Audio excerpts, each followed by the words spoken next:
Hi, everybody. My name is Sue W., and I'm a grateful recovering alcoholic. And I want to thank you, Brad, for asking me to speak. That's what we're supposed to do, is share our stories about our recovery. Before I begin, I want to preface that Sunday, I was talking with Gary earlier, and Sunday, I got back to church a few years ago, and the pastor asked everybody sitting there when he began his sermon to finish this statement, "Why I am." And I sat there thinking, why I am a grateful recovering alcoholic. So I hope tonight I will be able to express all of that to you with my talk. And I'll begin with the fact that I was born in Detroit, Michigan, a long time ago, folks, a long time ago. I was raised in a family of 5. I was the youngest of 3 children and the only girl. So I was the baby of the family and daddy's little girl. And I'm not going to tell you that we lived in an alcoholic home. I didn't. My family drank. It was very much a part of all of our family activities and our social activities. We attended church on a regular basis. And I had a good childhood. I was not a particularly smart student. I was so-so. I managed to get by, but unfortunately in high school I had a lot of trouble with math. And I graduated from high school by the skin of my teeth and entered,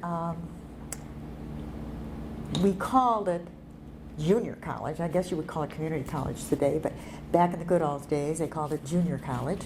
And that was because I couldn't pass entrance exams through 4-year colleges because of my math problems. So my dad thought it would be a good idea for me to go to junior college, and I did enter that, and that was in 1960. Before I started, a few months before I started, Just gonna get that a little closer. okay, before I started school, a significant event happened in our family, and my oldest brother, Cully, was killed New Year's Eve, head-on collision. And what's ironic about this is that he was killed by a drunk driver, and you'd think that that would have had some sort of impact on what was to be my future drinking, but it didn't. And when I started community college, I took Spanish, and I took history, and I took biology, but I really majored in sorority, and that's when my drinking began. And you know, I was kind of shy. I know that's hard to believe, but I was kind of shy when I was in high school, and I was a little bit, I didn't have a lot of self-confidence. And so I had my first opportunity with my pledging sorority sisters to go on a grasser. Now, that has nothing to do with marijuana. I want to make that pretty clear.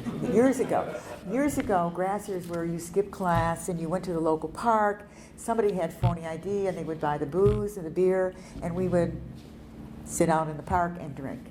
And my first occasion, I had a wonderful time, and I love that feeling. And driving back, it was in Detroit, Michigan, and it was on Woodward Avenue, which is very much like Highway 5 or 501. And we stopped at a light, and I calmly opened up the back door and threw up all over Woodward Avenue, and closed the door. Was I embarrassed? No, I could hardly wait to do it again. That's the impact that it had on me. I felt so good and so self-confident and such a social butterfly that alcohol made me, and that was the onset of my drinking. Now, I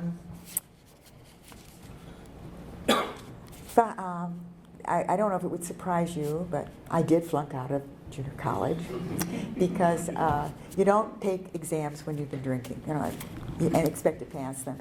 But you know, the funny thing about that was, my girlfriends could. They could drink, and they could function and not have it interfere with it. But for some reason, I had quite an impact with alcohol, and I liked it a lot. My father was a little disappointed, but he thought I should have an education, so he sent me to a business school in Detroit, and I did register for another sorority there. But unfortunately, it was a professional sorority, and they didn't do a lot of social activities. So I did pretty well there. I was there for about 18 months, and during that time, one of my sorority sisters from the previous school called and said, why didn't I meet her and her then boyfriend at a local bar and get together and have a drink and have a nice evening. And I did that. And I walked into the bar.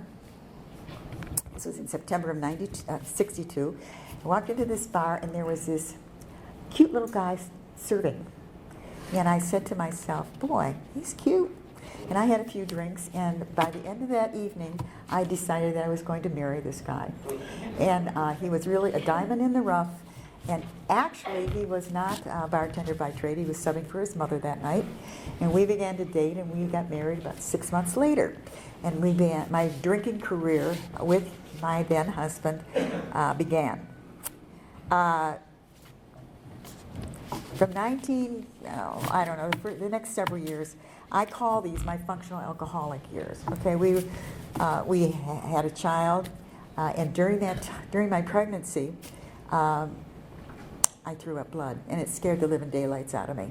And so I stopped drinking for the duration of my pregnancy, even though my husband said, don't worry, everybody does that. Well, I was worried about the baby. So, I was able to stop drinking without a problem. 2 weeks after the baby was born, I was drunk again. And it was, I like to tell my story that I was just a periodic drinker, but I wasn't. I drank every day. It's just that I didn't drink out of control until the weekends and or on other occasions that were celebratory. Anyway, this continued probably for about 6 years or so. And I stayed home with the baby for about a year and a half, and then I went back to work for Michigan Bell Telephone Company. And the good life began for us then. And we had two incomes, and so we could go out for dinner on the weekends. We would go to the Elks Club or the Moose Lodge with our friends and just pie one on. We paid for the babysitter. Fancy drinks became very important to us. We had mixed drinks, lime rickeys, whiskey sours, all those kind of things, and they went down so easy. And my parents drank right along with us. I didn't particularly think that I had a drinking problem. Now, my kid's dad, on the other hand, he just seemed not to be able to hold his liquor very well. And after a few years, he got very sick with pancreatitis. I don't know if you know what pancreatitis is, but it's a very painful disease that many drinkers get. And you can die from it because your pancreas can explode because it becomes infected. So you have to go in the hospital and get yourself treated. Well, my kid's dad had one episode, and of course I was very concerned about it. And he had a very serious, oh gosh, I can't think of the word now. He was hallucinating. And he called me in the middle of this hallucination and was telling me what was going on at the hospital, scared the living daylights out of me. So I rode up to the hospital, and I get there, and there's absolutely none of this is going on, and I felt pretty silly. Well, he stopped drinking for a while, maybe a few months, and then he started drinking again, and he's back in the hospital. And of course, I was all right with that, because drinking was so much a part of our life. So the third time he went in the hospital, and this was in a matter of like 18 months, I got a call from the physician. And he asked me if I would talk to my husband about entering a program called Brighton. And in Michigan, this is one of the first hospitals for alcoholism treatment. And everybody that drank knew about Brighton Hospital and knew who went there. And my husband was not about to have anything to do with that. So I said, well, gosh, I know his drinking was bad, but I didn't think he was that bad. And so I asked my husband, and he said he would rather die than go. And so I called the doctor back, and I said, he doesn't want to go. And I really don't think he needs it. And the doctor said to me, in all the nerve in the world, he said to me, "You drink right along with him, do you, dear?" I didn't like that. Didn't like that statement at all, but that's what happened. My father died in my father had died a few years before that, and we had moved in with my mother. And the way my mother handled my dad's death was with booze. And so now we have 3 adults and 1 child living in this household, and talk about chaos and fighting and angry stuff. And I'm between the devil and the deep blue sea, because it's my dad. My husband doesn't like my mom, and my mom doesn't like my husband, and I am torn like this, going this way and that way. So my solution to all of this, let's have another baby, and that'll bring the family close together. So I got pregnant, and we had another child. Well, you know how that worked out. So during this. During my pregnancy with my second child, a few things happened. A couple of things happened when you talk about the social impact your drinking has on our 5th wedding anniversary. We were invited to go out to dinner with another couple that a girlfriend I'd gone with to high school with, and we had gone out with them several times over the years, and for dinner and drinks, and. We really got drunk, and we really made fools of ourselves. And the next day, I thought we had a good time, and I called my girlfriend to talk about, all the fun that we had had, and she informed me that she and her husband would no longer be socializing with us. And why is that? Because we drank far too much for them, and we're not enjoying our company anymore. Well, that hurt. That smarted. But I thought, so what? There are other people out there who like having fun with us. And we found them. And we continued to drink for a while. I started realizing that I was not enjoying the aftermath of my drinking episodes. I don't know about you guys, but my hangovers became pretty bad, and the duration of them kept getting longer and longer. And I was not functioning after drinking. And so I began to think that it would be a good idea for me to try to control my drinking a little bit. And so a period of controlled drinking went on. Well, I don't know about you guys, but in the big book when they talk about all the things that you try to do to get control of your drinking and not get drunk at that time, well, I think I tried every last one of them. When I was reading that page, I'm going, oh gosh, yeah, I did that. Well, I was doing mashed potatoes and gravy before it would go out. I was changing drinks. I went from beer to wine to mixed drinks, back to beer. And I started timing my drinks and counting my drinks, and failure continually. And then remorse and guilt about my behavior, what went on. And it was just, I don't know why I continued to do it, other than the fact that I'm an alcoholic, and that's what alcoholics do. Following my husband's episodes with pancreatitis, he was, because he missed work so much, he was sent to the employee assistance program at his job. And they encouraged him to attend Alcoholics Anonymous, and they also encouraged him to see a therapist that ran lectures at a local hospital on alcoholism and recovery. So he wanted to do that, and I think the whole situation was, you go to the employee assistance program or you lose your job. He didn't tell me that, but I have a feeling that that was the situation.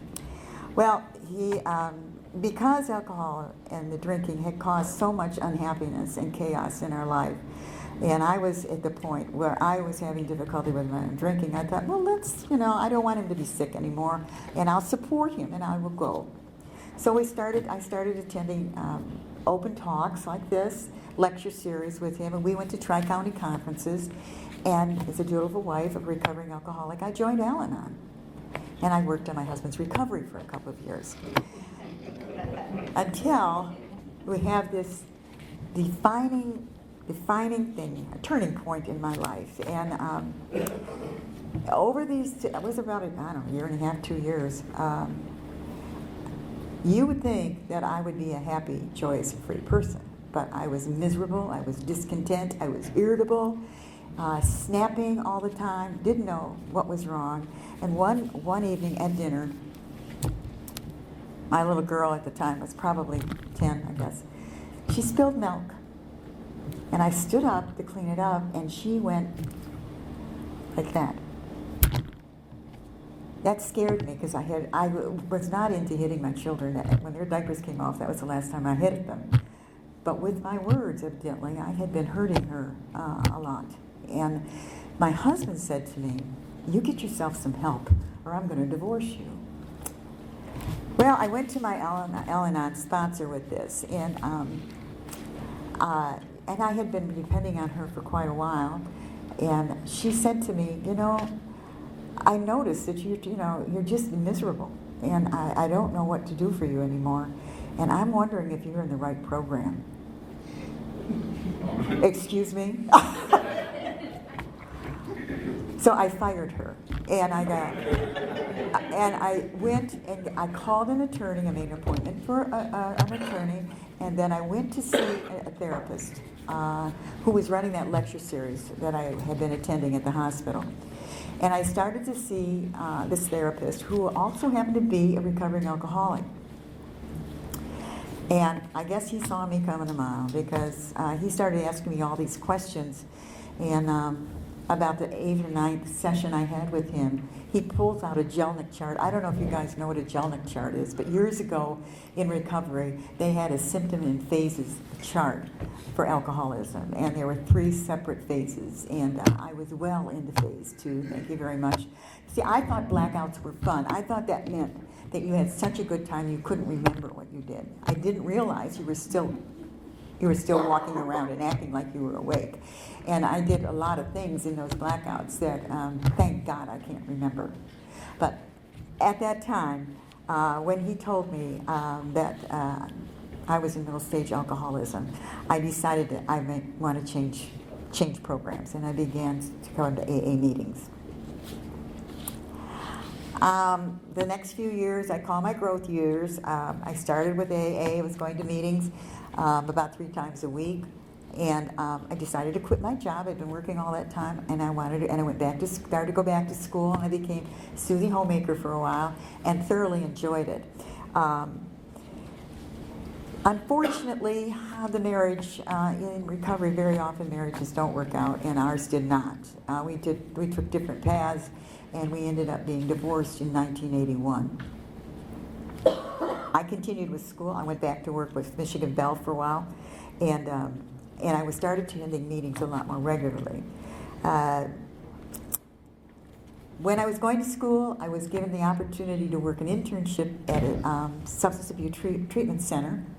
And it was also at the time when Michigan Bell and AT&T was divesting themselves from their parent companies, and there was a lot of layoffs going on. And since I had been off for a while and just returned back to work, I was one of the last ones hired back, so I was one of the first ones to go during that divestiture, which was not my plan.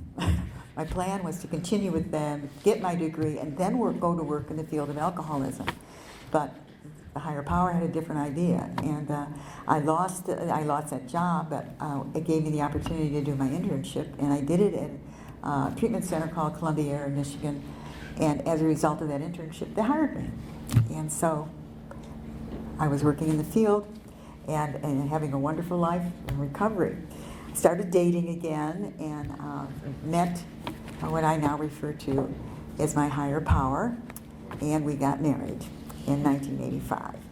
And because I didn't need AA anymore, I had this wonderful person in my life who needs meetings. I was working in the field, right? Working with the big book and 12 steps every day of the week. I don't need to go to meetings, even though they told me where I worked that it was very important for me to continue with my own recovery. Well, what did they know? I was having a wonderful life.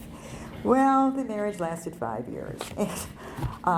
What happened with that is my then husband's ex-wife passed away, and we became instant parents of 2 boys. and I became the outsider very quickly in that marriage and in that family. And so the marriage did end, and it ended right about the time that I graduated from school, from college, and I had my degree, and I was working. I had left the treatment center, and I was now working in the school system as a school social worker, and I had not been attending meetings for about the entire time of that marriage. So when I got divorced and I moved out, it was the first time I was living by myself. Before, when I got divorced, I had my kids with me. And not attending meetings, I was extremely depressed. And I found myself in the local grocery store in the wine aisle with a wine bottle in my hand, reading the percentage of alcohol in the wine. And I'm saying, I don't know what happened. To be quite honest, a higher power must have been right there with me, because I left. I put it on the shelf. I thought, what are you doing? But you know, alcoholism is cunning, baffling, and powerful, and it's also patient. And I was in an extremely emotional situation, and I knew the cure was in the back of my mind, and that cure was a drink, even after many years of sobriety. So I went home and went to the junk drawer in the kitchen and pulled out a directory, was able to find an old AA directory I had, went to a meeting that night, and ran into a fellow that I worked with at Columbia at the treatment center. He was at that meeting, and I told him what was going on with me, and he got me connected back into AA immediately. But I want to tell you, that experience, I was having panic attacks, I couldn't sleep, I couldn't eat. And talk about a dry drunk syndrome, and that's exactly what I was experiencing. I didn't know it at the time. So like I say, the higher power was looking over my shoulder in that grocery store that day. I don't know what happened or why I put that bottle down and went home. But I want to read this to you. I get the Daily Thought online, and this goes back a few years, but it says here, there was no more aloneness with that awful ache so deep in the heart of every alcoholic that nothing before could ever reach it. That ache is gone and never need return again. Now there is a sense of belonging and being wanted and needed and loved in return for the bottle and a hangover. We have the keys to the kingdom. And I'm telling you folks, when I went back to AA, that's exactly what happened to me. You guys put your arms around me and carried me through one of the most difficult times of my life. So I went back with AA with a vengeance. I was going to meetings for 5 times a week. I got a sponsor. I worked on I was the furthest from a higher power anyone could get, I think, at that particular time. I worked on getting a relationship with my higher power, and I started working the steps, chairing meetings. I started sponsoring people. In other words, I started being an active Alcoholics Anonymous member and doing what you had always told me to do. I went back, I started a private practice, and I was working with substance abuse clients on a part-time basis while I was working at the school. And one New Year's Eve evening, I went to an AA New Year's party. And there was a fellow there that I had seen at meetings before. And he was really cute, red-haired, and my mom was redheaded, so I'm kind of partial to redheads anyway. So anyway, turns out that I had seen him with another gal at meetings, and I thought maybe she was away on family vacation or something, but they had broken up. And the next thing I know, I went to a meeting in January, and he was there, and we started dating. And that was Jerry. And we dated for about a year. We got engaged, and Jerry and I got married in 1994. And during that time, we developed a family and relationship of friends in the program. And we were married a little bit, about 2 years into our marriage, and I was diagnosed with a debilitating disease. And it was called vasculitis, and it was central nervous system, so it caused a great deal of headaches, very similar to migraines. They didn't know what caused my disease, and part of me feels that it might have been some of my drinking over the years may have caused a little bit of damage in that area, but I was treated for about 4 years for it before I came through it, and with the help of people in this program and my higher power, we came through that, and